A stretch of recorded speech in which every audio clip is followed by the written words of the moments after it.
Hello. How are we? Trying to mix it up a bit tonight, guys. My name is Richie Richey of the MHRT Network. And over to my left here, I'll bring my mic closer. I don't know if that was quiet enough. I do have a loud enough voice that normally people tell me to be quiet. But over to my right here on the screen is Alex Givens of the Arrowhead Addict. You get his articles there. Some of the best written content on Chiefs you will find online. Directly below me here is the man, the legend, the salty pirate himself, Captain Jack Rackham. You can find him on YouTube. That is Captain Jack Rackham on pretty much all social media networks that I've been able to find so far there, Captain. Raiders content, and you can typically catch live on the Raiders airwaves when they are playing. The cameras always seem to find our pirate here on the on the Wild Wild West. And then directly below me here, diagonally, is Coach Defense of the Lockdown Defense podcast.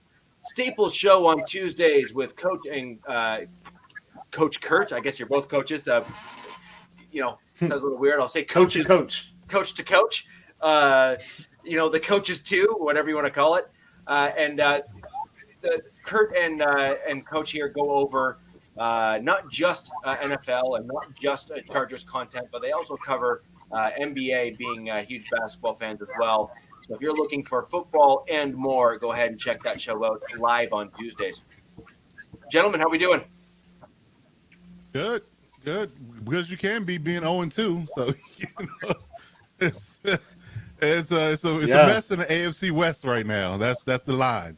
Are the Chiefs the only one with the dub from last week? Yes. Ooh. It was one win team last week, and it was one win team this week. Everybody else is in the gutter. And so now you have 2 0-2s and 2 1-1s. There you go. Yeah. The West is a mess. I would agree. Yeah. But so anyways, gentlemen, let's go ahead and give a shout out to all of us that are joining us live. Thank you for joining us live. Really great to have you with us here tonight. We are going to start off with a bit of a review of, for some of us, a not so great game, and for others, a bit of a better game. And we're going to go ahead and kick things off, Alex, with you and your bounce back game from losing there to the Lions in Week 1. What were your thoughts on what you saw there? Well, we probably should start with the team that won. I would think that's where you would go and trickle down, but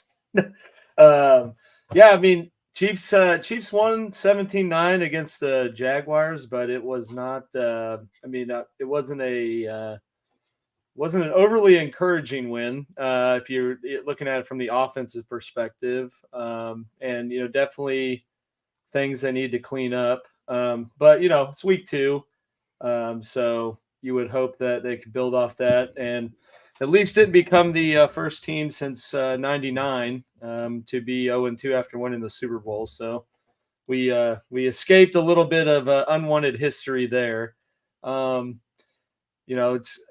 wrote my one note was quoting Fast and Furious. It doesn't matter, winning is winning, and that's very much the theme of this of that game because 17-9 offense looked out of sync.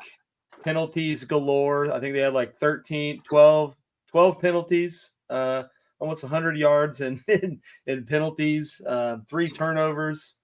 But I think the biggest takeaway is that the Chiefs defense has looked pretty dominant in the first 2 weeks of the season and looked even better with Chris Jones back into the fold, albeit they both him and Kelsey were kind of on pitch count, so they weren't all the way out there. But I mean, Chris Jones, for someone who literally was in street clothes in Week 1, got 1.5 sacks. So I'd like to think he's bound for more as he gets more into game flow and game shape. So are you saying that you think he might hit some of those escalators? Oh yeah, I'd imagine. And I mean, honestly though, like the defense as a whole looked, really solid. Held Jacksonville was 0 for 5 in the red zone. Trevor Lawrence had no completions in the red zone. And I mean, only gave up 9 points to what's at least advertised going into the year, an up and coming offense, and one that looked pretty good in week 1 against the Colts. So I think that's the biggest takeaway here. And that, you know, the defense is kind of continuing to build. We'll see how they look when they play, I guess, a more formidable offense that wasn't just hyped up in the offseason. But, I mean, things are looking up on that end.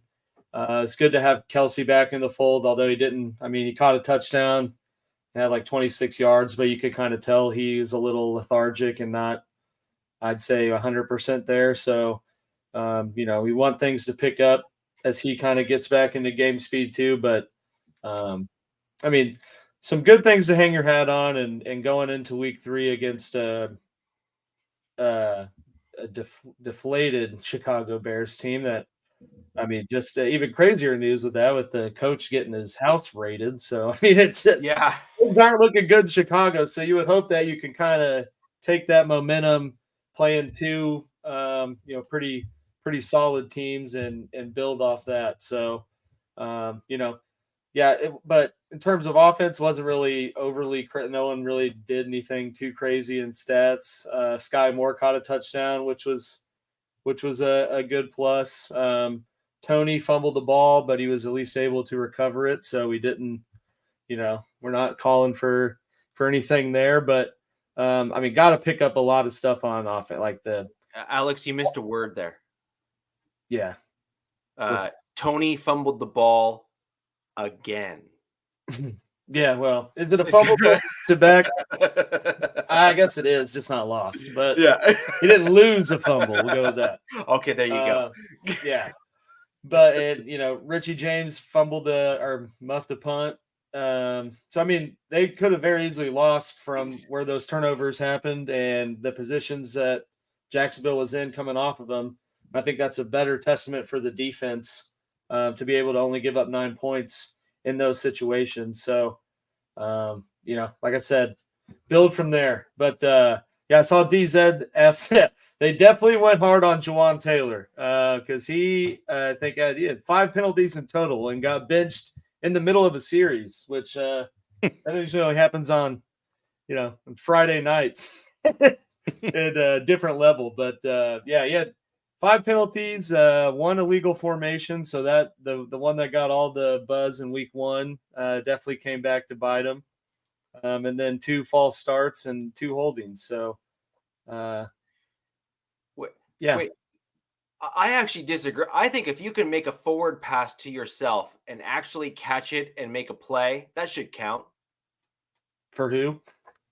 No, just in general. Like if Mahomes wants to chuck the ball up and throw it for a certain distance and can catch it himself, I think that should be a play that counts. Yeah. Oh yeah, that was so wild. He completed to Donovan Smith, and he just stood there like, "What is this?" And I was like, "Yeah, you should be blocking, bro. It's a screen. Why are you looking back? Yeah, like, why are you even remotely looking at him to get the ball?" But I mean, yeah. So things like that happen that can kind of show you, you know, this offense is not where it was, you know, at this time last year, but are in you know, in mid-season form, but plenty of positives to build with going into the Bears week. So now, do you think that this may show a little bit just about Eric Bieniemy not being there? Like that's been some continuity that your team has had for several years now. Yeah. Do you think that this might just be a byproduct of, you know, Andy's been able to kind of just have Eric there? And like the details and the other stuff are just always sorted because he was there. Do you think that might be kind of a byproduct of that? I think it's I mean, and no one really knows outside of who's in there, you know, every day of the week, how much say the other people get outside of Reed. I mean, I think he has ultimate say, but I would imagine with Bieniemy, you know, being OC for 4 or 5 years, he definitely, as time went on, had more of an emphasis and you know, imprint on the game and how it went. You know, now we got Nagy in there, he was in the Chiefs room, you know, before he went to Chicago, but then I mean, we saw how bad these offenses were in Chicago. So I think that's part of it. I do agree that I wouldn't say it's like Bieniemy was the ultimate answer for the Chiefs' success, but I think it's part of the growing pains of figuring out who's going to be kind of your 1B guy to run the offense through outside of Kelsey, but also these coaches kind of figuring out how to work off each other to put together a solid game plan and put some more offensive production down. Because, I mean, like to put up 21 points in the first week, kind of expected with Kelsey out and knowing you had to kind of change the script last minute. But then to go out and put up 17 and, kind of totally dud in the opening quarter and, put up 7-6 at halftime. So, wasn't like it wasn't close at any point. So there's definitely, those guys definitely got to work things out. But I mean, at the end of the day, it is still Andy Reid. It is still Patrick Mahomes. So you got to trust that, barring some unforeseen, tragic, season-ending injury somewhere, they'll be able to work things out once Kelsey gets back to full health and they can give him, 30 targets and do whatever. But I mean, to your point as well, I'll give Bieniemy his credit because I mean Washington looks pretty good in terms of their offense and moving the ball, and Sam Howell looking like a pretty young solid quarterback, QB. kind of very similar to Mahomes, working with Reid. I mean, he can sling it, man. Yeah. I watched that whole Commanders Broncos game, and I was like, damn, like for what was he, sixth round pick? Like Yeah. he was putting it on the dime, like, and you don't see a lot of them. One throw into the end zone between the split double coverage was a pretty impressive throw. I don't even care what team you're a fan of, as long as you know football even a little bit, you're just looking at say, Or he had that one down the right sideline too. That was just like he threw it where only he could throw it. But I mean, yeah, back to where we're talking though. I mean, I do think Bieniemy moving on has definitely kind of created a little hitch in the offensive I agree, production. user. It does. Kelsey's a little too focused on T Swift right now. Sure. I'd be too. You seen her net worth, man? Come on. Oh, is that the direction you're going in? I think I'm pretty sure he wasn't referring to her bank account when he said that he's focused on Taylor, but we'll leave it at that. So moving on, just to make sure we can round out all the teams here and get through all of our games that occurred this past week. Captain, your thoughts on the Raiders game? What went right? What went wrong?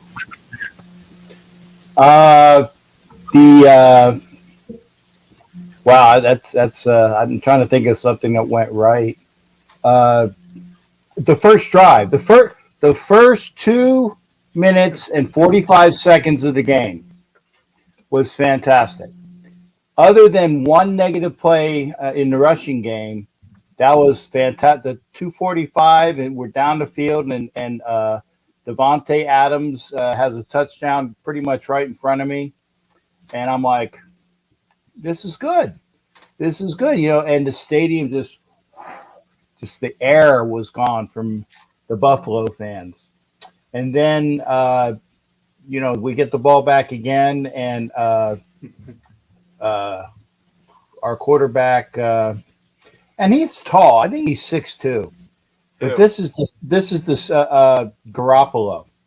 This is the second week in a row that he's had a tip pass interception, and you would normally see that with guys that are, smaller in stature. But they each had a tip pass against the Donkeys last week.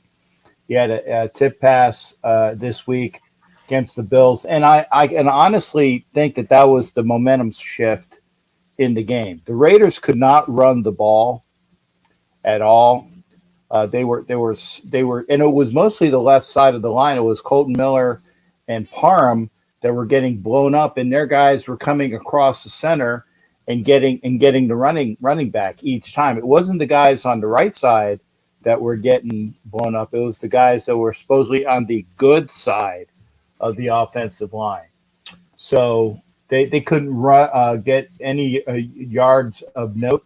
In fact, I think I saw a stat that said it was the first time in God knows how many years that a rushing champ from the year before had a game which posted a negative rushing attack.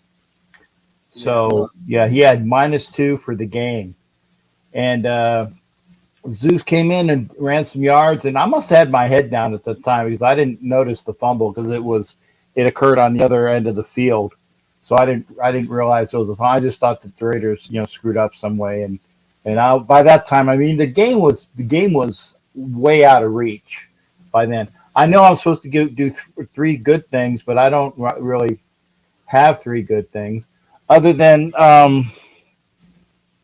the food was decent, and the Bills Mafia clan that were there. Most of the fans, and this is pretty much everywhere you go, were really decent. Most of the fans were really decent.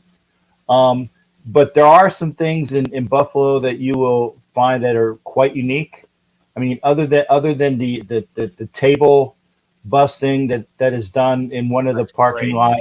That's great. Yeah, I didn't get a chance to see that, but I did get a chance to see the ketchup and mustard events over at Pinto Ron's place, and that was unique. I mean, Pinto Ron was the I don't know if he gets it every week or it's somebody else, but he was the recipient of the ketchup and mustard for the game that we were on. I think it was because his mom was in attendance for the first time in a long time. And if guys don't know Pinto Ron is like a Hall of Fame fan for the Buffalo Bills. We left what we like. Yeah, Georgia got right on, and the food was good. You should put 1. The food was good. 2. We left Buffalo. Niagara Falls was nice. I didn't get a chance to see it though.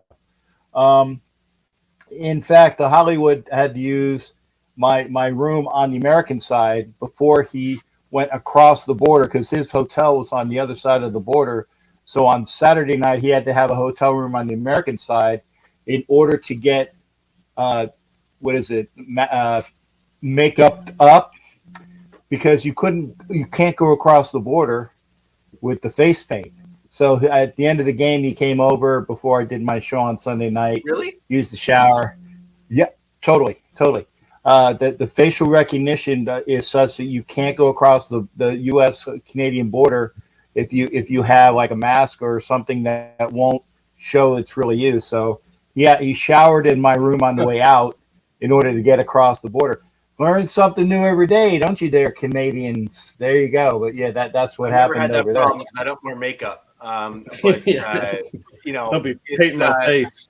Yes, I don't wear makeup, so I never had the. I'm just saying. That's what happened. If you ever want to, Richie, you can't go across the border. I understand. I think you're the Joker or something. Yeah. And DZ was saying something about blackface, but I don't. It's just the facial recognition portion. But again, the food was good. For the most part, the fans were cool. They have also, and this is one final thing. They have a thing that is you take a shot out of a bowling ball. Awesome. And so they fill up the hole with a bowling ball, and I got video of it because Hollywood and I did it. I don't know what the hell that shot is, but it was nasty. You take the shot, and then you drop the ball, I guess out of disgust or whatever. But so I did it because I didn't want somebody to say that I pussed out. But so I did it. But whatever the shot is, it was horrible. It was right next to the ketchup and mustard events. It's unique. Like I said, most of the fans in Buffalo are cool. You're not AFC East, so you don't have to worry about stuff that happened, like for the Patriots Miami game where a fan actually was killed. I just saw that on the news too. But what is it? I forgot. I didn't see the. I'm going to be a Bills fan. They have. Yeah. Okay. Well, these welcome to their bandwagon. There you go. But it was a good time aside from the 3.5 hour ass whipping. I picked the Raiders. I picked the Raiders to lose, so it's not like I didn't see this coming. But I didn't see a 4 touchdown stomping. I did not see that. I thought Josh Allen would at least give you guys a few points. Yeah, I mean, and that's one of the reasons why I picked the Bills to lose is when Allen sucks wind, he usually takes care of it the next game, and he did. Where's shower curtain? Oh, okay. Well, I missed that, Kev. Because I was looking for some, but there was talent.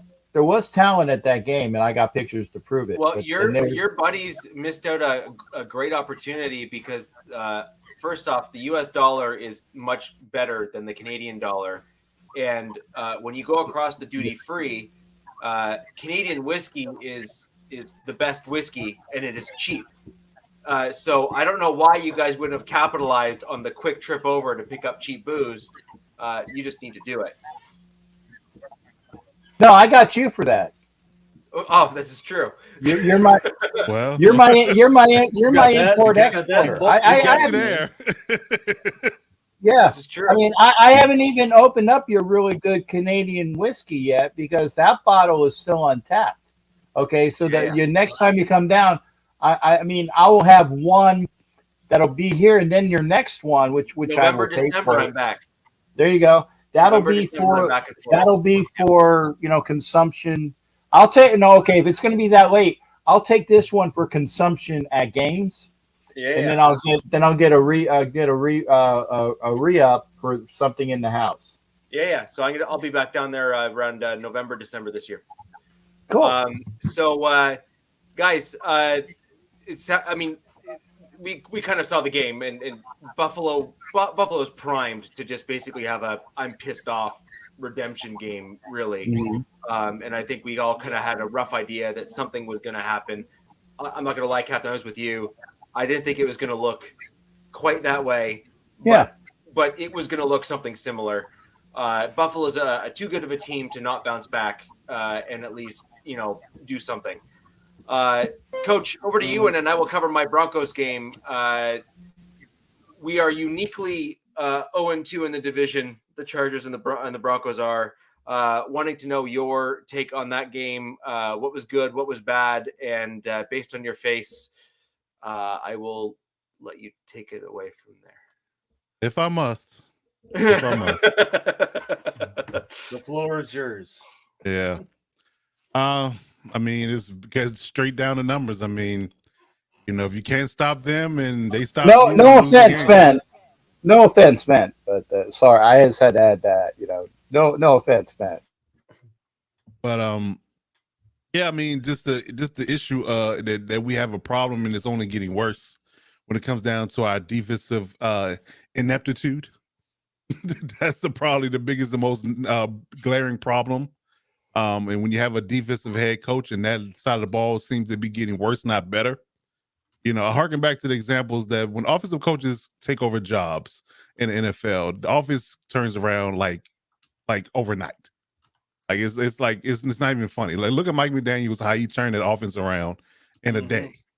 He got there and immediately the first game they were off and running, coming back from 21 down against the Ravens week 1. And it was, and all intents and purposes, we're going to have two 1,500-yard receivers, 1,000-yard rusher, you name it, if two had not got hurt. So, and they're off to the races again this year, with even a bigger and better year under their belt, they're off and running. Again, so when you get to the point where you look at, let's take Sean McDermott, for instance.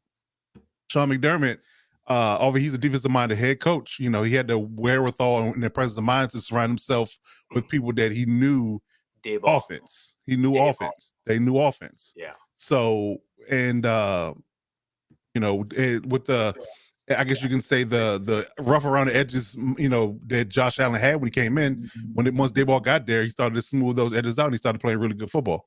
And, if you look at the rankings from a offensive defense perspective, they're right in line. Like they're like like top 5 in defense and offense in the past 3 to 4 years. If you go down the numbers, so to look at those examples of who's doing right and who's doing things wrong.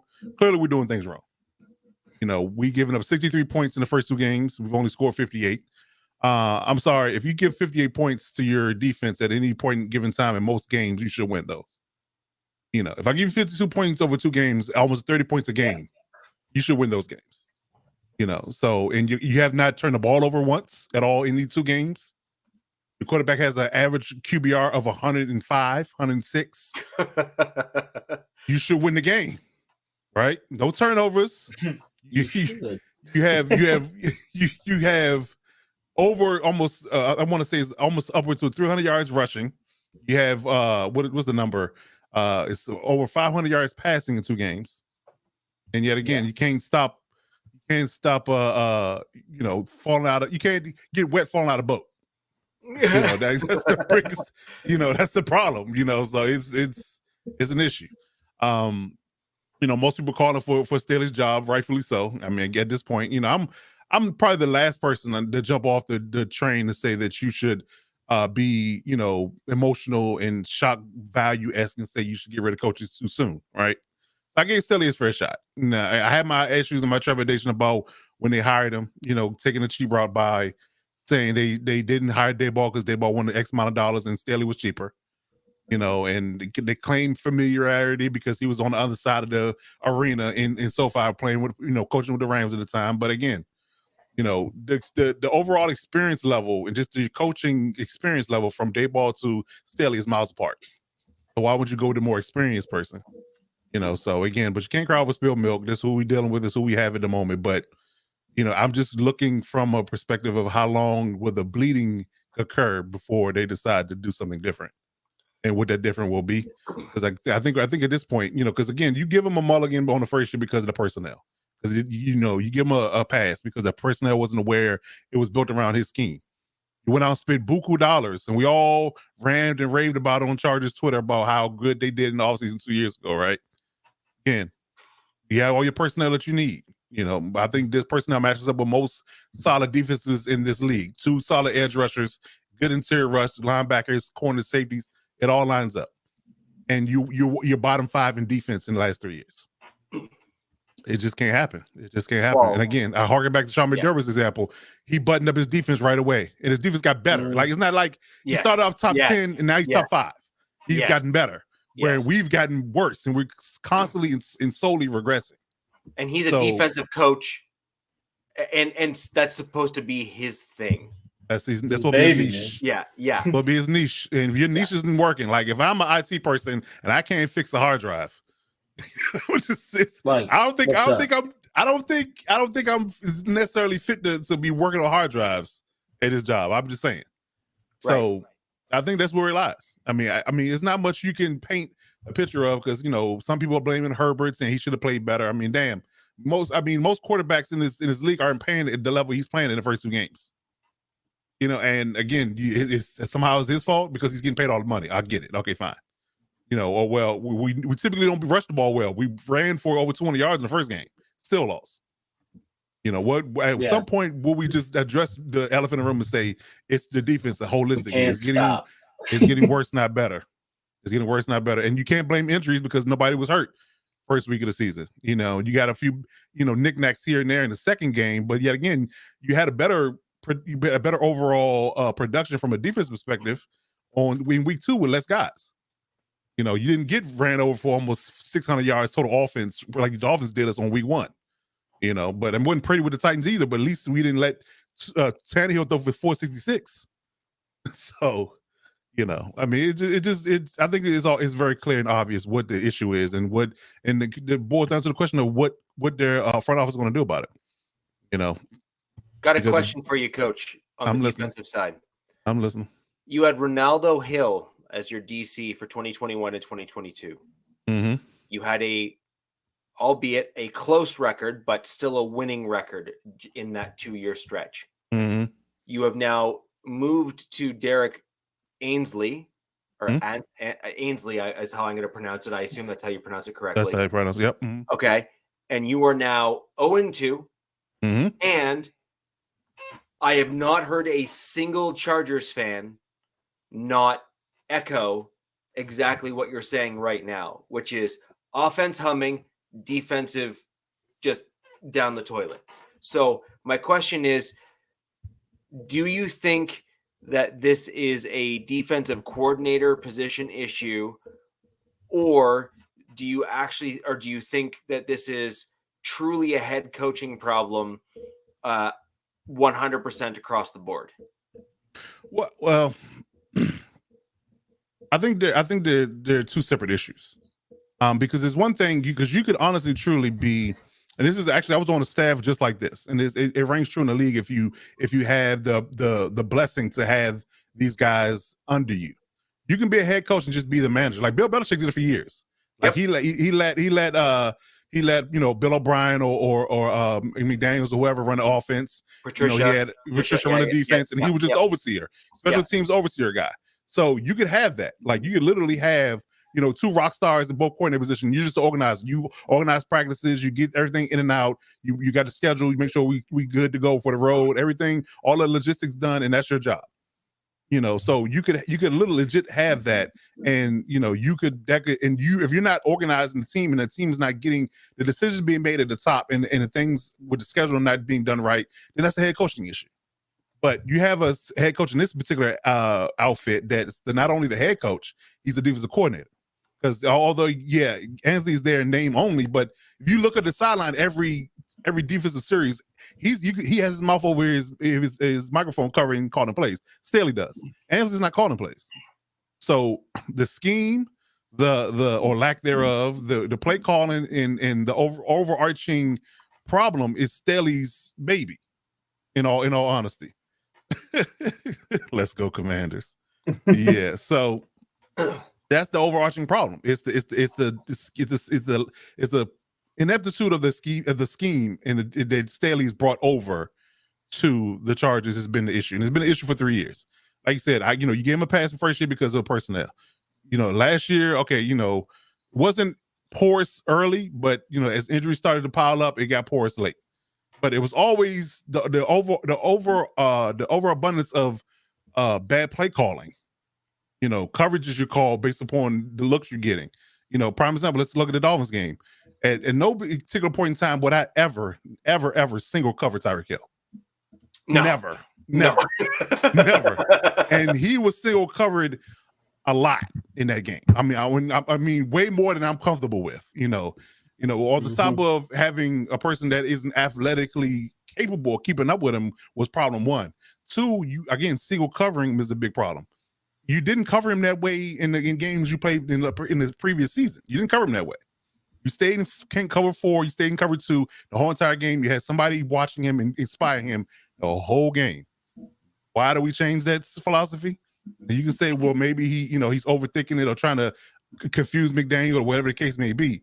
Listen, if he's such a big time problem and he's such a nuclear weapon, you line up like that and make him do something different before you decide to give him a free reign down the field. And that's what happened. 200 some yards in the air for him, 466 for Tua. And that's the issue. And then you get down to playing the Titans, we stopped them for 70 yards, on the ground in the Dolphins game, but the I think it was 211 yards total. I think they ran for like 440 yards, 440 yards. No, 130 yards for in the Titans game. I believe that was the number. It was 130, 70 in the first game, and 140 because we had 211 in total. 211 in total. So we 211 total in 2 games. So we let the Titans run for 130, and we let the Dolphins run for 70. And they were passing the ball so well, they just didn't bother to run the ball. They could have run it. They just didn't. So it wasn't a situation where you can hang your hat on, we stopped them from running the ball. Well, hell, you gave up 440 yards in the air. So I wouldn't be, rah-rah say we did something because let's be honest. Yeah, if you don't need to do it, why bother? Yeah. Exactly. Yeah. Exactly. Yeah. So yeah. 712 total passing yards for 2 games and 211 total rushing yards in 2 games. That's not going to get it done defensively. It's not. No. So no. Agreed.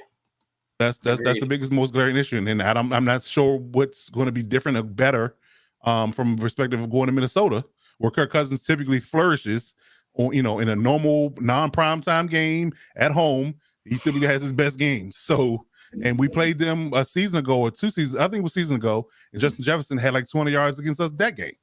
So, because he was pissed off that he didn't win the Rookie of the Year that Justin Herbert got the previous year. So, again, an axe good to luck. grind. An axe to grind. Yeah, exactly. Good luck. Yeah. Good luck. Good luck guarding that guy. Yeah. So, yeah, I'm not looking forward to what's going to happen this weekend either. And you think that Jefferson's probably going to remember that too? Like he'll allow that to carry over. Oh, listen, what Bobby do say? It's tackling fuel. Yeah, exactly. It's tackling fuel. Yeah, it's fuel for the fire. It's bulletin board material until he decides otherwise. So he'll be ready. Exactly. Yeah, he'll be ready. And you hear like the greats in any league in any professional sport will take anything like that and they will reinsert it into the narrative. Like I would not. Well, look at Dion. Look at Dion, exactly. right? Yeah, like he's doing it as a coach. Yeah. Exactly. No, and we think he learned that as a player. Yeah, he learned it as a player. A dog. Exactly. Mm. And so I think Jefferson might even reinsert that kind of jab. And for Chargers fans that are not named Coach Defense, they will be surprised. Why is he bringing it up again? It's like, well, of course he's bringing it up again. That's his fuel. Like that's what he's using to fuel the fire for the game. To be like, I'm about to go off. Because I'm pissed. I mean, let's be real. Tom Brady held who got drafted in front of him for years as fuel. Exactly. Yeah. So Amon St. Brown still carries around the names of the wide receivers who got drafted ahead of him when he got drafted. Right. So yeah, it's personal. Right. It's personal, and it will continue to be personal every time he lines up against the Chargers. So get ready. He's gonna be ready. Yeah, exactly. So gentlemen, I'm going to just quickly go through the Broncos game. It was a tale of two halves, combination of some good things and a lot of bad. So I'll start off with some of the good things. This should come as a surprise to nobody. Sean Payton is a legit play caller in the NFL. Oh, I didn't know that. Yeah. And what? And that's not breaking news. No, this is not breaking news. Yeah. And so what we're seeing with the Broncos right now, it appears, and Alex, I hope you don't mind, I'm going to just call out that you and I were talking about this before the show, is my general take on the Broncos and what we're seeing is an interesting one. I have not heard it from anyone else. So for right now, I will claim this to be the first time I've heard someone actually say it. Happy to be proven wrong. But my general take is this. I think that you're seeing Russell Wilson look better this year and us have the offensive success, generally speaking, that we've had this year as a result of the fact that for two things. One, we've had very, very few offensive possessions. And as a result of having very few offensive possessions, and you can look up the stats, we have like one of the fewest offensive possessions out of anyone in the NFL this year so far. And then two, because we've had so few offensive possessions and we've had quite a bit of success with our offensive possessions, we actually have one of the highest success percentages for offensive possessions in the NFL as well. But what that then means is if you're not going through all 15 plays that you've scripted ahead of the game and you're only getting, say, 6 possessions all game and maybe only 2 or 3 maybe possessions per half, well, that kind of means if you're able to capitalize early in those possessions and have like a play hit, you can get 2 full drives or 3 full drives out before you're done your 15 or 20 scripted plays. What the Broncos are seeing is, it's at least to my eye, is once those scripted plays fall away and Russell hasn't been coached the entire week and fed what he needs to do at every one of those scripted plays by Sean Payton, you're starting to see Russ need to then make decisions. And I think it's at that point of the game where you're seeing the Broncos defense or offense rather, just absolutely fall apart. On top of that, I also think we are seeing the Broncos defense not look great. And we're seeing a true regression. Now, I again have a slightly different take than most on this. Coach, I'd actually be very curious on your feedback on this comment. I don't believe the players that we currently have on our roster are a particularly great fit for Vance Joseph's defense in certain key positional groups. I happen to think that our defense is largely positioned and surrounding what we were playing with before, which was an Evero and Vic Fangio style defense. Right? We had that for years. So the players that were brought in were broadly meant to fit that. Vance Joseph's defense is not the same as in what he wants to run as those two guys from a defensive perspective. As a result, I think we're seeing this uncomfortable play calling from Vance Joseph because he can't call what he normally would want to call, being him. On the flip side, though, the Broncos and Sean Payton knew what players they had, and they knew what defense Vance Joseph wants to run. And if you didn't feel comfortable that he could transpose and play what we would normally play as a defense, we should not have brought him in. Well, I wouldn't say that, because you got to understand that sometimes when you have I won't use the word exotic, but when you have certain schemes that are, nuanced, let me use that word, nuanced, it may take a year or two for you to generate the literal personnel that you absolutely positively need in every facet to really be the defense that you want to be. You have a skeleton crew. Let's say you have a skeleton crew of what you need, but you could use a different player here, a different edge rusher here, a different corner, different safety kind of, it really could lend to the idea of the personnel is decent, but we need maybe one or two more dogs on this side of the fence to really get it done. Because Vance Joseph is a classic 34 guy, and you from a base perspective. So he is definitely, looking at it from a perspective where you got Browning and Gregory and Benito and those guys as your classic edge rushers. Now, let's be honest, from a production perspective, they're not Bradley Chubb, they're not Jalen Phillips, they're not Von Miller, they're not Chandler Jones in his prime, who he's coached in certain facets, those true, prototypical edge rushing, and edge holding defensive ends. He's got one dog. He's got one dog in a D lineman in the name of DJ Jones, and everybody else is kind of, I could use one or more, two or more interior linemen that can get things done.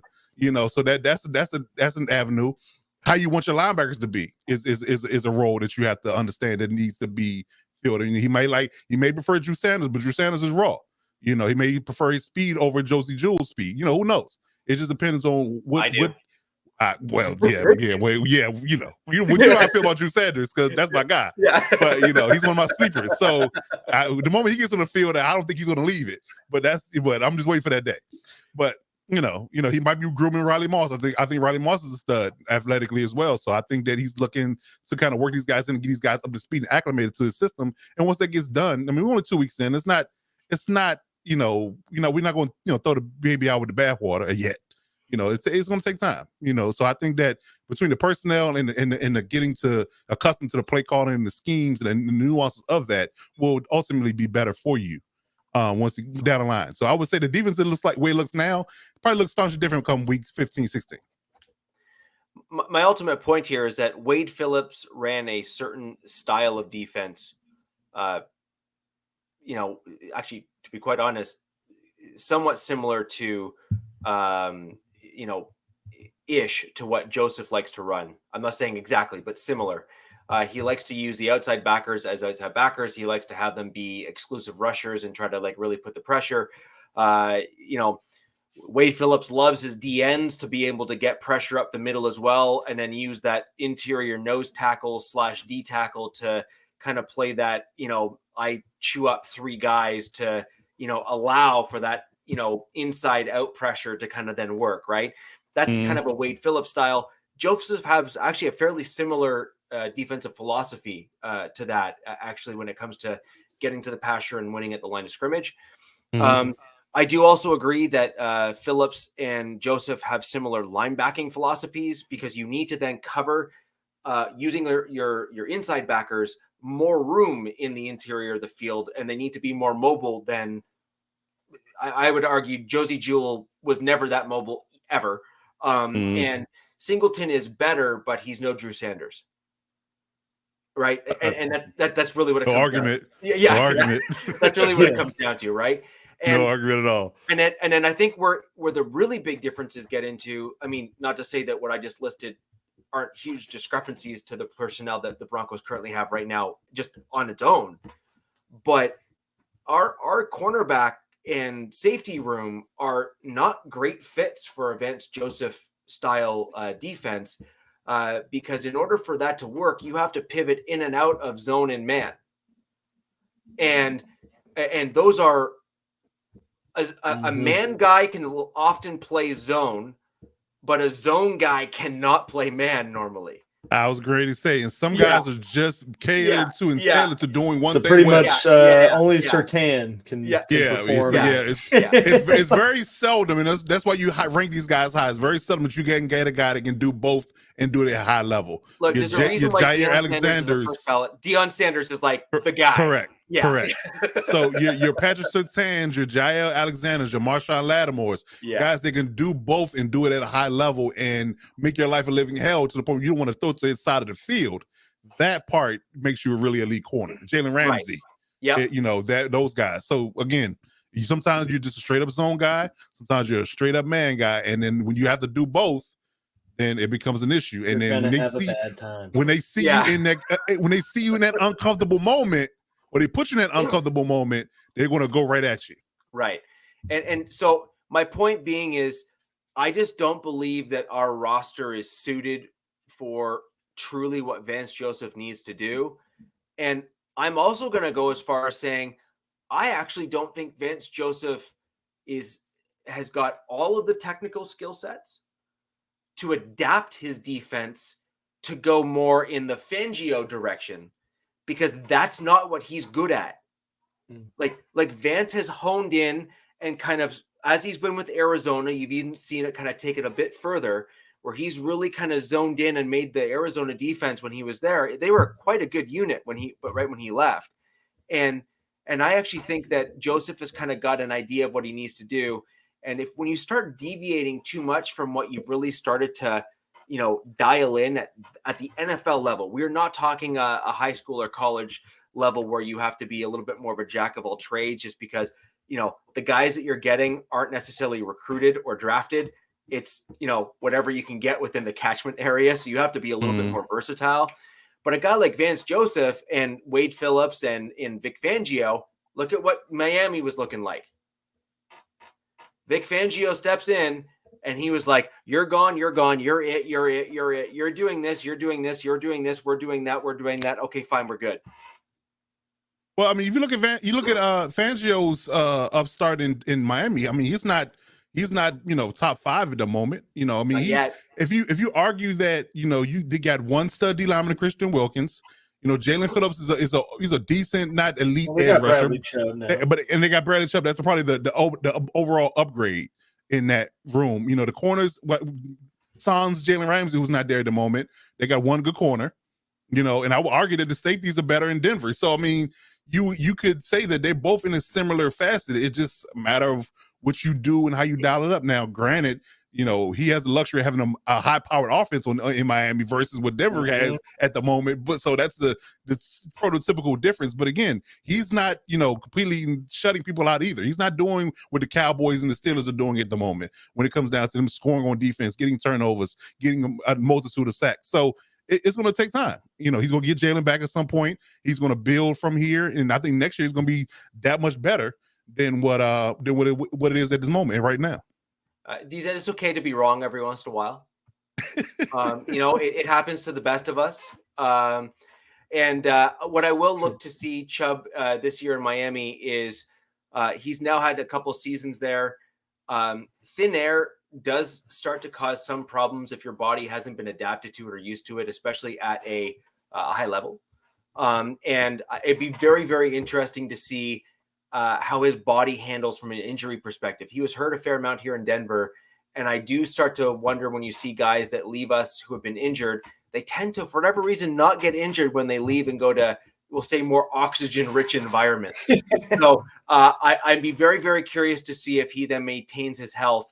And at which point, that was really his only knock. Like he was always winning. He was good. Well, Everyone is. that might be for different reasons because bedtime is a thing, and you make those life choices, and you either disagree or find the couch sometimes, and so that's a you decision, my man. Ladies and gentlemen, that's basically my general my general summary of the Broncos game. I think that we have a really good scripted group of plays just because we have a very gifted play caller. And I think there's some other interesting things that we're going to see, as time progresses. It's interesting you say that, though, too, because in terms of Peyton and, game script and looking efficient right in that, that was the Chiefs' MO before Mahomes got in there. They always looked super good first, 3 drives, when it was absolutely scripted and Alex Smith could just, knew where he needed to go and boom. And then it just always filtered out. And so it's kind of to some of these comments, it's is this maybe the year to just show so Peyton can say, look, you guys paid him all this money, but this isn't my guy. I don't care how you do it. Get him out. Yeah, and I think that what your ultimate thing is you'll see with that is the direction they're going to go in. They will start putting out public knocks like we saw at the end of that last game to say he didn't do his job. If I need to give him a wristband to make sure he doesn't mess up like that again, I will. That is the first of many comments that if he continues to do this over and over again, and I mean Russell Wilson, I think you're going to start seeing Sean Payton with a green light from the organization to start adding in little snippets like that. And if Russ truly needs and wants to save his public image in order to maintain his what was at one point a Hall of Fame trajectory, potentially, given what he'd been doing, he will probably voluntarily, restructure and redo his deal to allow him to be moved off of, so that he doesn't have to suffer the public, lashing. I don't know about that one. A whole lot of money. That's a lot. That's a lot of money. But is he at a point in his career right now where does he want his legacy to be maintained, or does he want the money? Because it may come down to either or. And which one would you prefer? I'm not sure his probably ego. A legacy guy. Yeah, I'm not. But I'm they're not sure talking about giving up $200 million. I'm like, I don't know. I'm not sure. I'm not sure Right. he's going to take the legacy hit. That's just my opinion. But it also depends on what they plan to do with him. If they plan to trade him to somewhere where he feel like he can be okay, then that's a whole different conversation. But if you're just talking about cutting me, then no. You paying me. everything. Pay all my money. Yes, I At agree. half, not some, but all my cash. Yeah. So, anyways, guys, we're going to move on to the look ahead now, as we start looking onwards and upwards to the first game that we will discuss, which is going to be the Raiders and Steelers. And as we try to bring you, we try to get some unique takes from the opposition. In this case here, that will be our good friend all the way over at Steeler Nation, Striker G, with his take on what his Steelers need to do. It's only one nation. Oh, yeah. I knew Cap wanted to say it. Well, we can hash that out, and you guys can work that out. In Vegas, it does sound. I think he said he was going, but anyways, either way, here is Striker G on what his Steelers need to do, Captain, to beat your Las Vegas Raiders.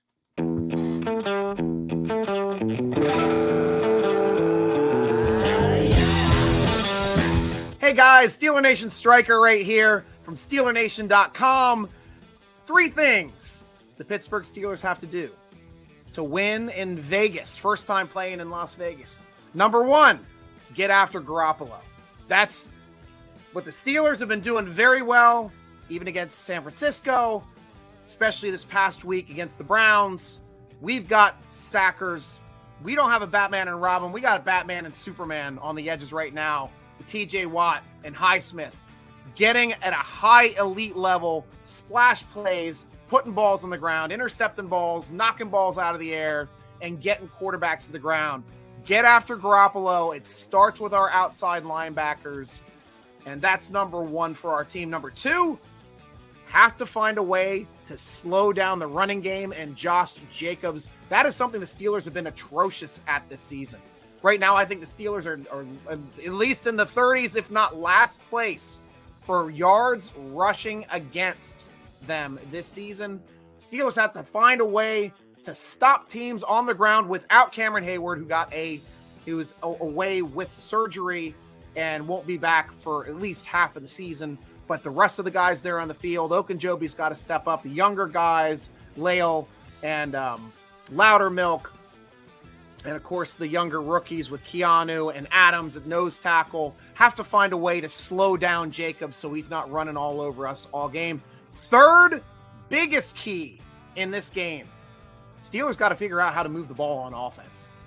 Right now, they're having a tough time figuring out how to move the ball on offense. Right now, the defense has as many touchdowns as the Steelers' offense has. Defense has 2 touchdowns this season. Offense has 2 touchdowns this season. Kenny has to play better. He's got to go through his progressions better. Hopefully gets better offensive line play to keep Max Crosby off of his back, which they have done a very good job at stopping the opponent's top sack artist from getting to him with Nick Bosa in week 1, with Myles Garrett in week 2. Hopefully they can keep that going as well with Max Crosby in week 3 to give him just enough time so hopefully he can make the right read and stop throwing interceptions, turn back into the Kenny Pickett of last year at the end of the year when they found a way to win on that final drive of that immaculate reception 50th year anniversary game Christmas Eve last year against the Raiders. Let's see if he can find lightning in a bottle twice, but he will need those 3 things to happen for the Steelers to come out victors in Sin City, to get a win in Sin City this week. So until then, guys, come on over and check out our channel on YouTube /Steeler Nation. You got these Strikers Quick Slant, which is my podcast every Tuesday, 8:30 p.m. Eastern time. It's a live Q&A. We welcome all teams. You got a question from anywhere, I'm happy to field them. But until then, I'll be rooting for my team as always. Go Steelers!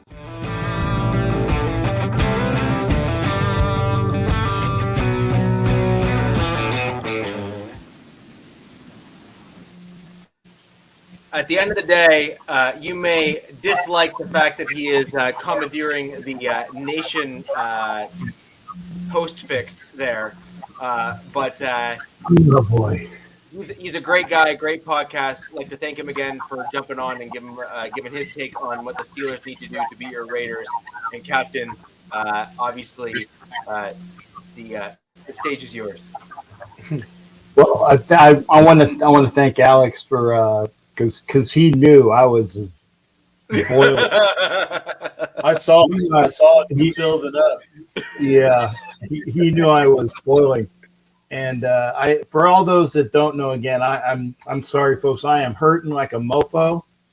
So I am going to say my comments and let these other 3 fine gentlemen finish this wonderful show. I apologize, but arthritis and sciatica is a bitch. So I'm gonna tap out and want to give my best to all the guys here after I say that. Again, he seems like a well enough guy, but Alex, please state the obvious one more time so that other people know it as well. Well, and I only know it because the first time I ever did the show, you scolded me, I think 5 minutes into it, because I said, That he did.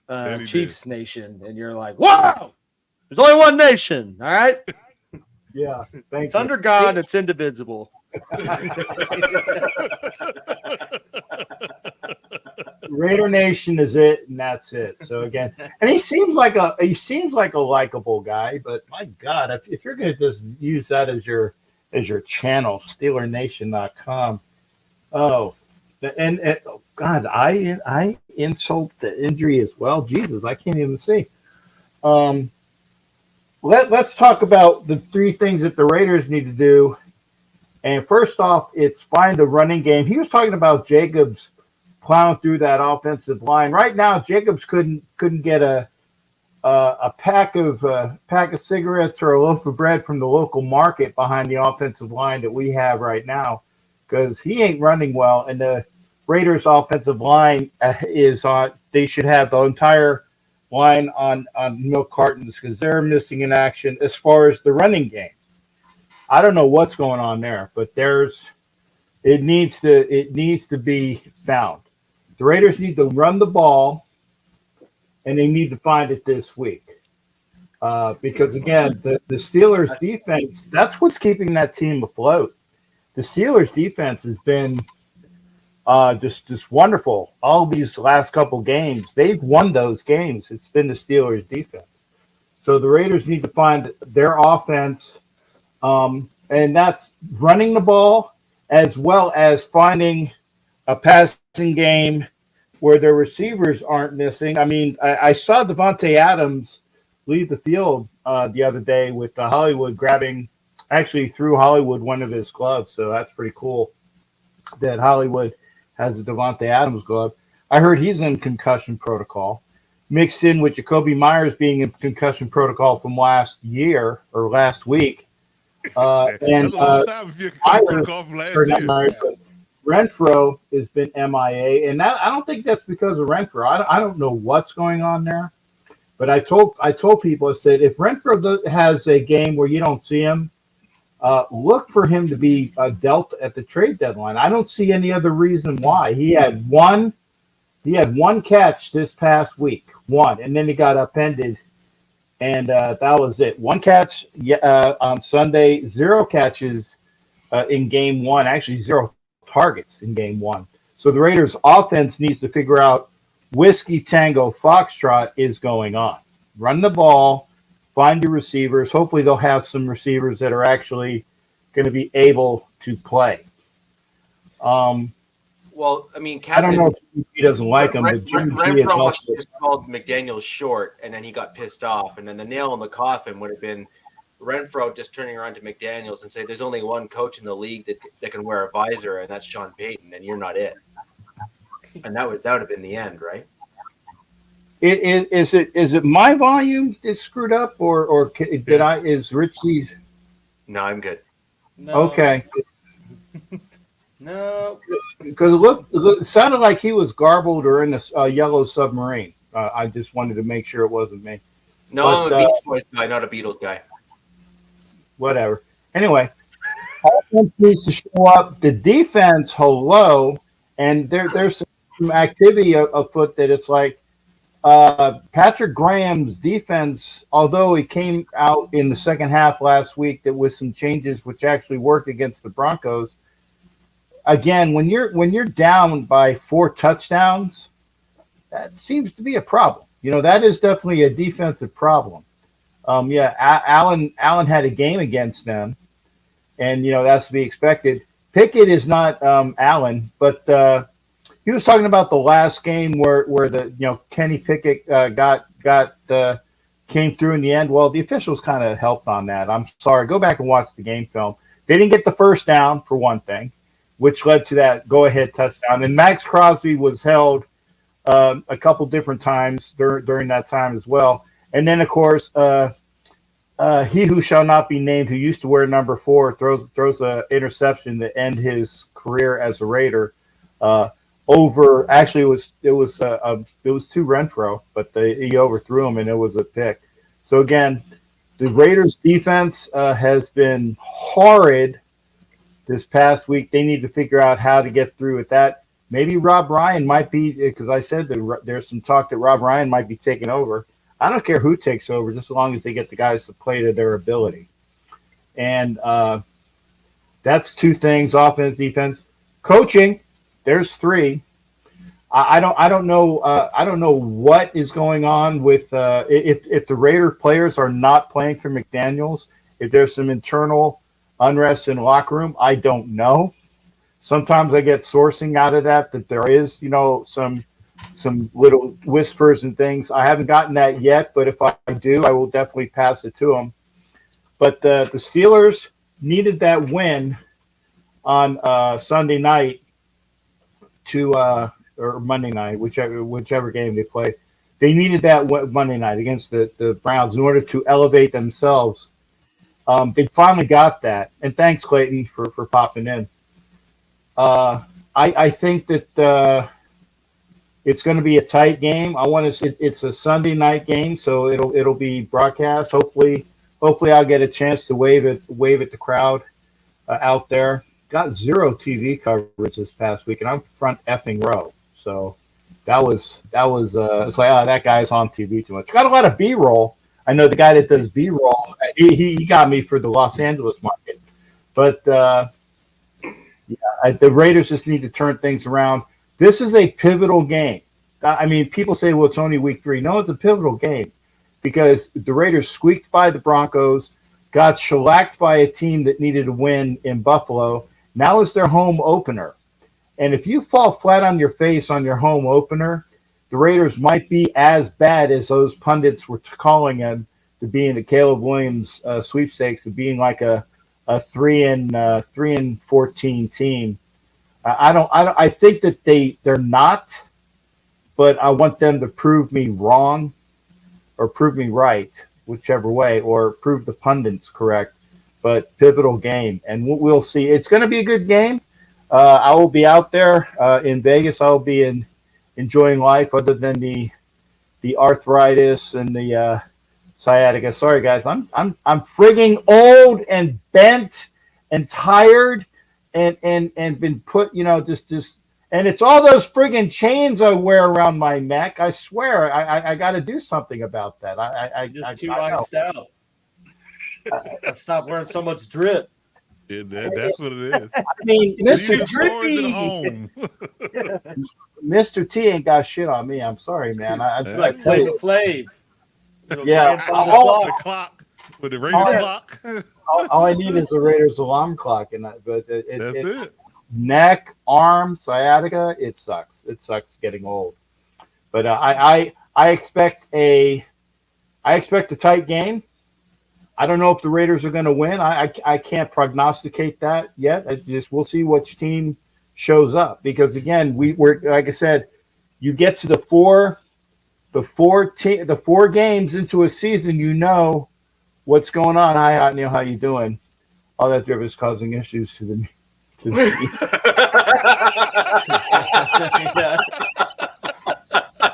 that would be a good one. Yeah. Thanks, Zed. I needed that, brother. I appreciate that. Don't fluff the meat, man. Don't ever fluff the meat.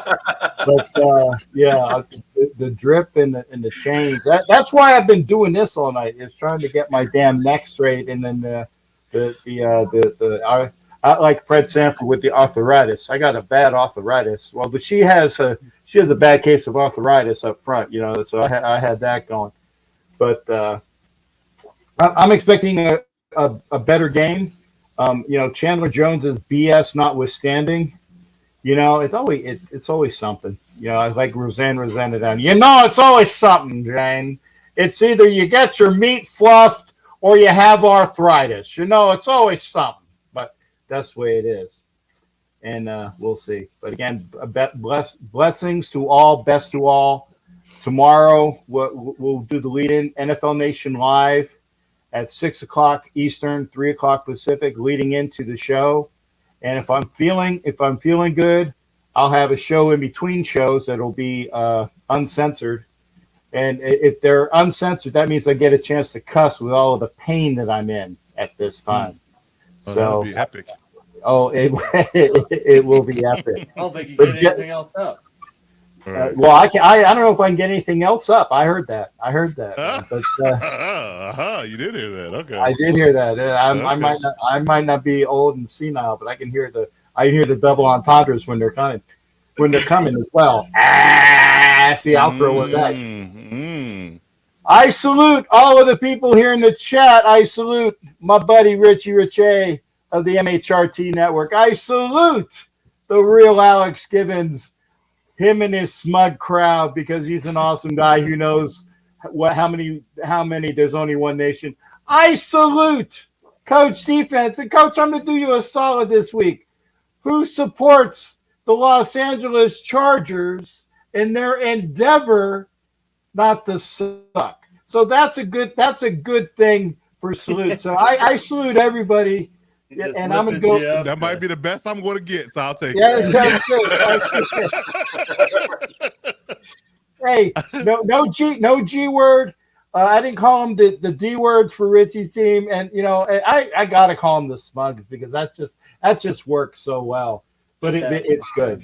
Just there. Rolls It's up. there. You guys take care, Richie. Throw this on for the Friday show. Yeah. I am out. Have a great weekend. I will see y'all next week, inshallah. Inshallah, that's God willing in Arabic. Take care, everybody. I'm going to pop out and tag. You're it. Arr, yeah, arg, I'm still friggin' here. And I hurt like a bastard, but I'm out. Take care, everybody.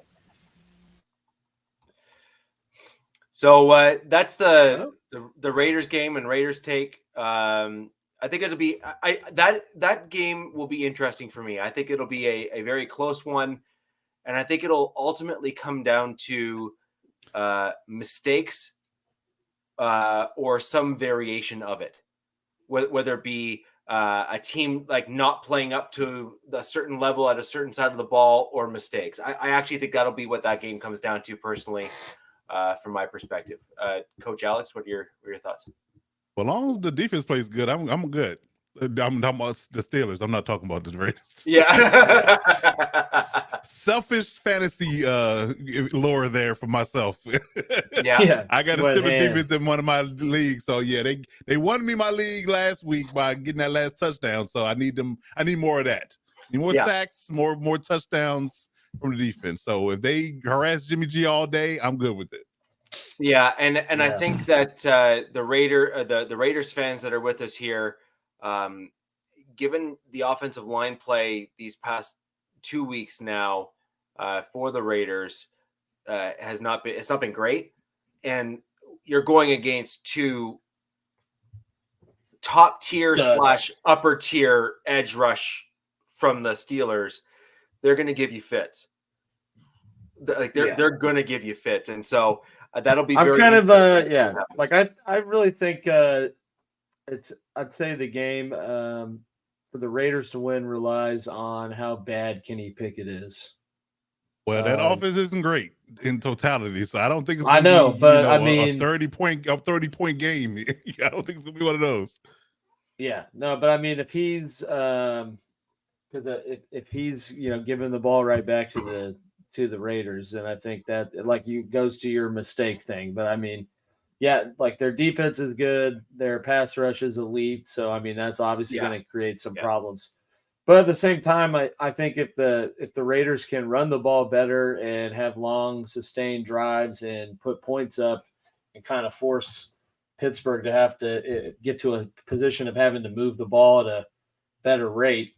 Mm-hmm. It's either going to be Kenny Pickett's coming out party, or we're going to be like, all right, this guy's cooked.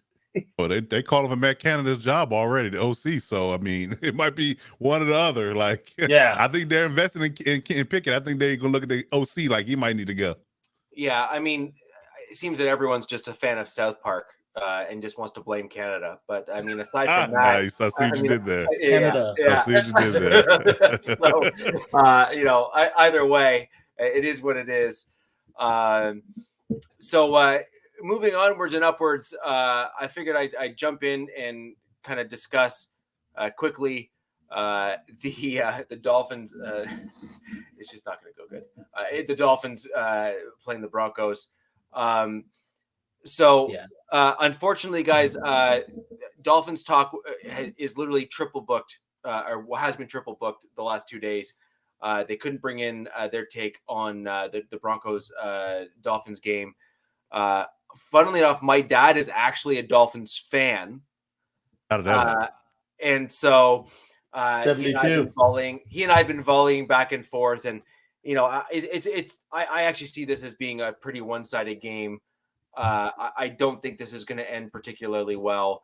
I believe the only way that the Broncos even have a remote chance is if they own running the ball. I think they just need to own it. They need to stop. What we did. We did some on the ground. So yeah. You just need to own it. And if we can do that and do that well, control the clock, control the game, make it so that your drives are long sustained, cause problems, wear the Dolphins down, all that sort of thing. It really starts to wear down the morale of the opposing defense at that point if you're just having the ball run down your throat. And that's really, in my opinion, the only real shot we have in this game. Well, that's exactly what running the ball does, GA Patriot, is effectively, when you run the ball and grind that clock out, your drives go from, say, 5 minutes to 9 minutes, right? And the like. And so you end up with the time of possession just naturally as a result of that type of play. You look at the Titans, for example, when they run the ball the way that they have these past few years, their time of possessions on offense are substantial, right? Because it's just long, just grinding drives down the field. And it really does demoralize the opposing defense. And you take possessions away from the offense. You do. Yeah, you do. 100%. When you have a 9 minute or 7 minute, 8 minute, drive. I think you need to do that with an offense like Miami too. Yeah. That's explosive and can pretty much score at any high-powered will. offense. The Colts of back in the day, the Kansas City Chiefs with Tyreek Hill, the Miami Dolphins of today. You gotta limit possessions. See, Ed. I want to quickly address something. I'm hoping Ed is still here. He actually asked a question earlier, and I'm trying to catch it. It is right here. Ed wanted to shout this out. Yeah. I think it will be, depending on where we end up. I think you saw the beginning of the potential end in the comment from Sean Payton at the end of last game. So if you were with us earlier in the podcast, I kind of said that my general thought process and the issues that the Broncos saw was, I believe that what we saw here was Sean Payton scripted plays working really well. So then we saw the offense working well. When the offense was then handed over to Russ to make those decisions, like we saw last year with Nathaniel Hackett's offense, they were not the right ones and it didn't go well. I think that Sean Payton has attempted to interject kind of direction to Russ in terms of what he needs to do and where he needs to go. And it sounded like in the post-game presser, Russ was not following it. And then what Payton then said was, if I have to give Russ a wristband in order to allow us to do what we need to do, I will. That to me is, right down the path of the beginning of the end. Right. And so, it's even more savage because wasn't it Pete Carroll last year that said they can use wristbands now because his previous QB wasn't about it, and then Sean Payton just comes in, he's like, "Yeah, Russ is going to get a wristband." Wow, you know what? I don't know. It seems like the moment people are away from Russ, they just come for his neck. I don't know what it is. I don't get it. I don't get it. I think he's just an incredibly fake guy. Yes, he's all about the image. So just kind of, everyone says he's a corny ass dude. So he's not genuine at all, is what you're saying. Exactly. Coach, I was actually asked this question on a different podcast. And my answer is going to be the same here as it was there. When you have taught or heard of other Hall of Fame quarterbacks, Tom Brady, Peyton Manning, even Patrick Mahomes with the Chiefs, right? You hear guys that are on either are in the Hall of Fame, trajectory for Hall of Fame, or seen as the greatest that's ever played the game in certain lenses. Even guys like Joe Montana, even guys like Steve Young, arguably even John Elway with the Broncos. One thing I would then ask you is, how many people have you heard that have come out against most or any of those guys that were teammates of theirs in any of their destinations where they landed and slandered them in any way, shape, or form ever? Ever. None. Ever. Right. So now flip the switch. You have multiple prominent players, and I don't mean one or two. I mean like 3 or 4 of kind of that upper cream of the crop from that Seattle team. Yeah, just dogging him. Yeah. Absolutely dogging him. And I'm sorry, that says a lot to me. I understand. I just That's a lot. I just want to be a fly on the wall to see what it's about. I'm just curious. No, and I agree, but the problem is that the way he presents himself to the camera and the comments you hear from other teammates and things they're kind of at odds with one another. It's like the politician that he's blowing smoke up your ass, but you don't want to say it. Yeah. Well, it's almost more along the lines of, he's blowing smoke up your ass, but you actually can't fully prove it because you haven't been able to. And that's it. That's it. Yeah, and that's basically what I think. That's kind of where I'm landing in all of this. Yeah, and I think it's unfortunate because he clearly seems like he's a pretty genuinely solid dude, even off the football field. He's got. He's that's what the confusion lies for me, because I'm like, he all the work he does off the field, all the nice things he does for the community. I mean, stand up dude off the field. So I didn't really get that, but you also have to look at it from perspective. I have to put my helmet back on and put my player mindset back on and understand that you have to have a certain level of trust and comfortability with your leader in order for you to truly grasp or galvanize around that person. And if you don't have that type of personality, then that's where the rift is. And so I'm going to basically summarize one thing that I've generally heard seems to be the theme is Peyton Manning was about the we and Russell Wilson is seemingly about the me. Yeah. And when you truly, and when you boil it down to that level and you hear the other guys speak, your Richard Shermans and the other, Marshawn Lynch and other guys that have come out and said some comments, at the root of all of their comments, it was that. It was, we are a team, we are this. And it was like, Russ was all doing him. Russ was doing him. Russ was doing him. That seems to be the underlying comment. That's the problem I have too, Anna. If he landed her, how is he a dirtbag? Like, would she subject herself to being? She was with Future though, so I mean, damn. I was hoping you didn't bring that part up. I mean, now you just said lady credibility is bad. And now Future's making just slap tracks. Songs. Yeah, it's going at him. I don't know. I'm gonna pray for us. That's all I'm gonna say.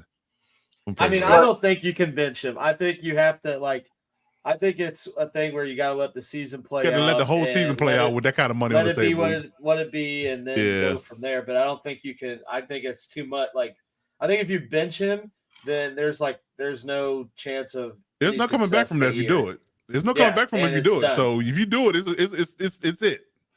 It's a real problem.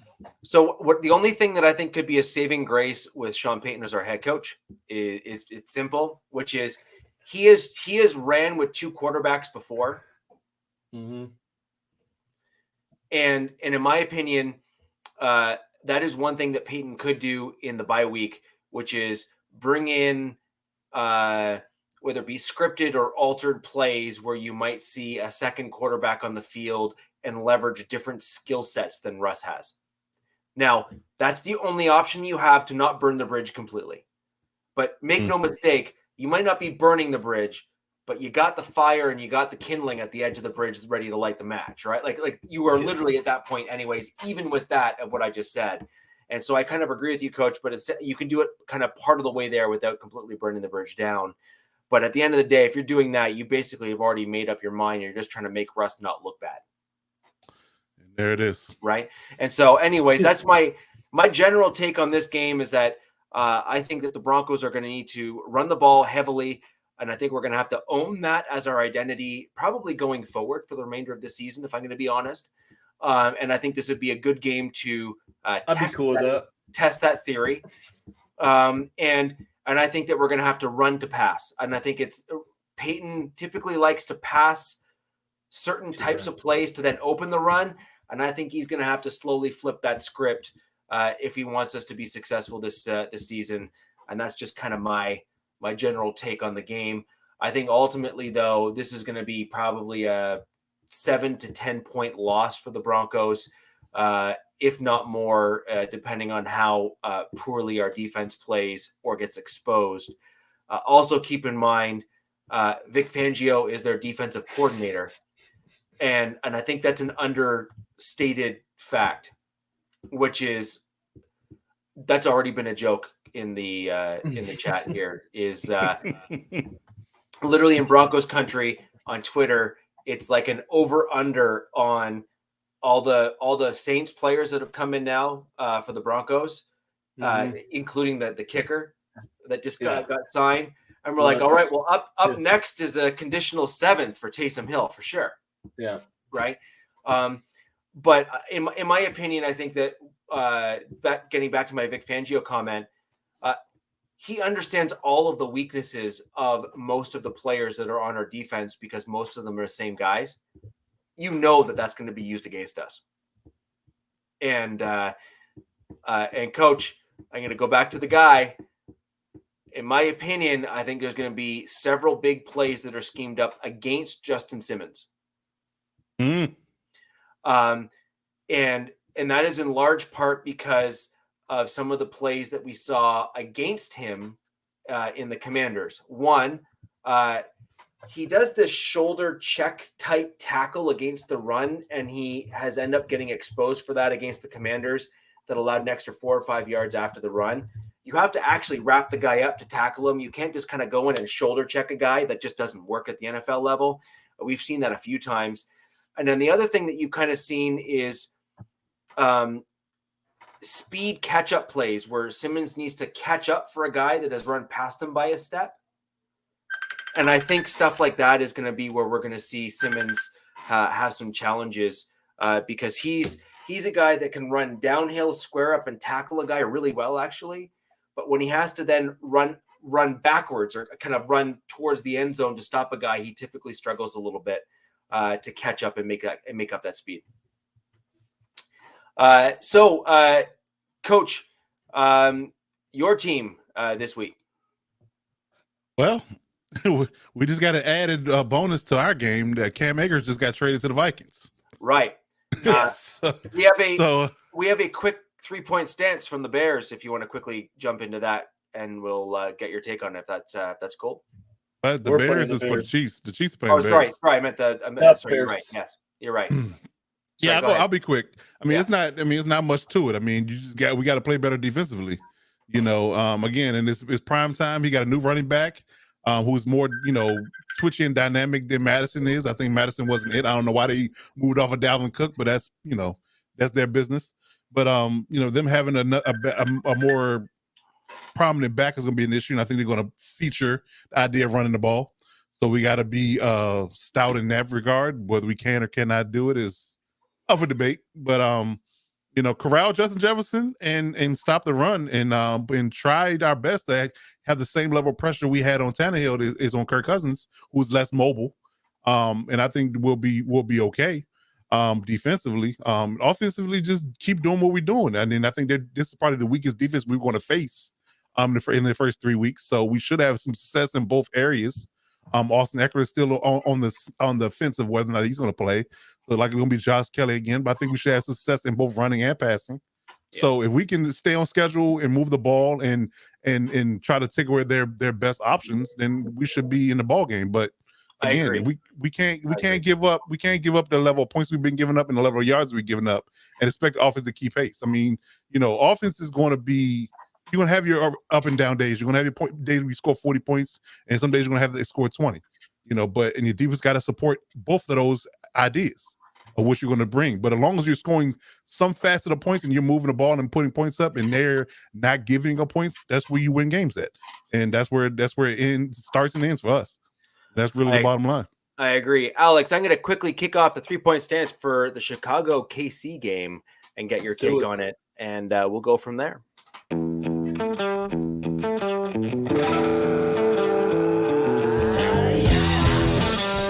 What's up, guys? This is Lester Wiltfong, editor-in-chief at Windy City Gridiron. You can also catch my stuff at Second City Gridiron. It's our video podcast stuff there. Bears-Chiefs, Week 3.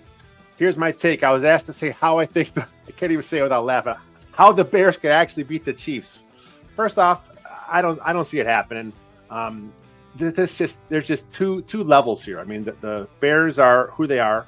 12 straight losses as a franchise. The Chiefs are defending champions. But here it is. The only possible way, there's only one way.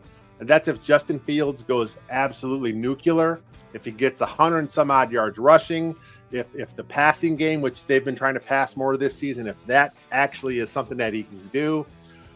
But, man, it's been rough. It's been a rough couple of weeks for Bears fans watching Luke Getsy's offense. Everything is really discombobulated, but Justin Fields showed last year the kind of stuff he can do on the ground. He was voted top 100 player by his peers because they fear what he can do on the ground. The passing game has to catch up to him. We haven't seen it yet, but honestly, man, that's really the only way. On defense, Patrick Mahomes is the GOAT right now in the NFL. The last time he played the Bears, he made it known that the Bears passed up on him in the draft. The stuff he was counting down, with his fingers of where he went in the draft. The Bears went with Mitch Trubisky that season. So that stuck him, and he wanted to make sure he paid back the Bears. So I'm just hoping that that's out of his system, and he is not still trying to stick it to the Chicago Bears for passing him up in the draft. So defensively, I don't see how they're going to slow down Pat Mahomes. It's going to be a huge scoring output from them. I just don't see it happening with the Bears. I hope I'm wrong as a Bears fan, but this one, once the schedule was announced, we had this chalked up as an L on our side.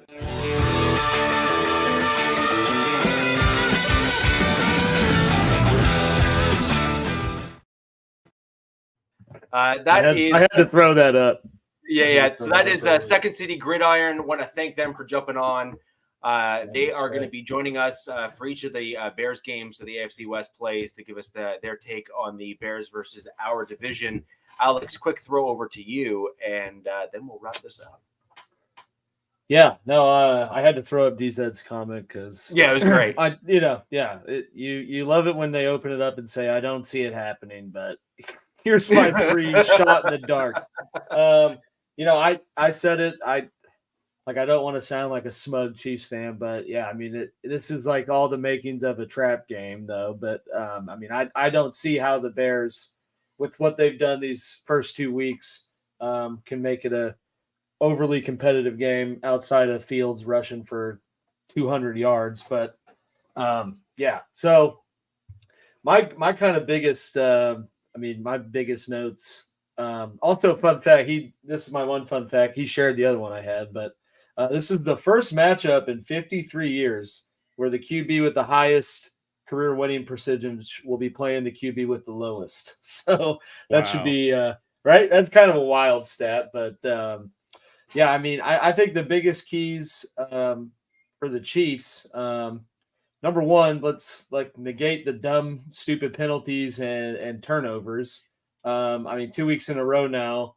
Especially last week, penalties alone, outside of some unfortunate turnovers, very easily put them in, kind of up against the wall in terms of losing or where the score's at. So I think that's the biggest thing from the Chiefs' perspective, get rid of the turnovers.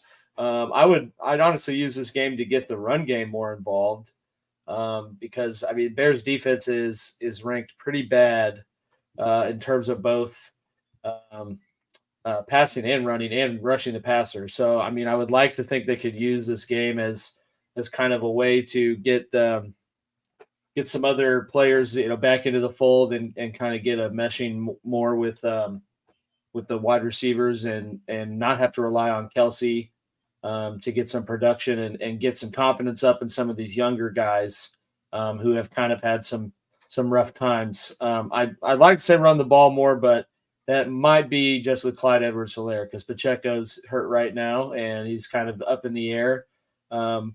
So, either way, I'd like them to use this as a game to really get the flow going and get some of these younger, no-name type guys that aren't, Kelsey involved and putting some points on the board.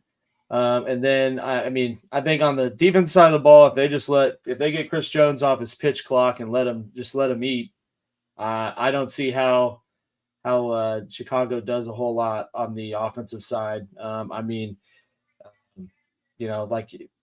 Fields DJ Moore pairing hasn't really panned out too much right now, and Snead's been playing pretty good going against whatever team's number one. He kind of shut down Calvin Ridley for a decent amount, last week. So I'd imagine they'd get pretty good in the pass game still with Snead fully healthy and all those guys back. And then once you got, fully torque Chris Jones out there, it should not be a fun time for Justin Fields. So, Chiefs are 13-point favorites. So my predicted score is 35-10. And that was me just being as smug as possible with that. But, to, I guess, humble myself, I'm pretty sure this time last year I said they were going to absolutely smoke the Colts, and that did not happen. So, knock on wood. Yeah, knock on wood. But it's week 3 the trap week for the Chiefs. That is the narrative. We'll see. But you would like to think coming back to Arrowhead after a solid win against a playoff team from the year before, and knowing you lost by a point in opening night, you'd like to think that there'd be a little added motivation to really hammer it on. So, that's final prediction 35-10, and I think this is a game where we see the offense come more alive. I hope that's what I'm saying next Wednesday, where I'm just raving about Rashid Rice going off and so there you go. Well, ladies and gentlemen, I'd like to thank everyone for joining us. I wish we had said this earlier in the podcast, but we'll go ahead and throw it out there now. If you are joining us either during or after the fact, please click those like buttons down below. It helps all of our channels out. It allows more fans to join us live, ask great questions, and gets the podcast out there. And these gentlemen have a podcast that they got to jump onto and discuss fantasy and what you need to do to win your league, or at least do better. Yeah. Now, what I haven't feel like you're winning in their league, but they will share that on their podcast coming. And you can go ahead and catch that on right there. Yeah, like just there you go. Yeah, just right there. And I'd like to thank you all for bringing questions. Yeah, I'd like to thank you all for joining us this Wednesday. We will have a lot more for you next Wednesday as we recap week 3 and look ahead at week 4 for the AFC West. And until next week, where the West Side is always the best side. Peace! Even when you feel low, you can still go. Even when you feel slow, you can still go. Even when there's no hope, you can still go. I never answer to no, man, I still go.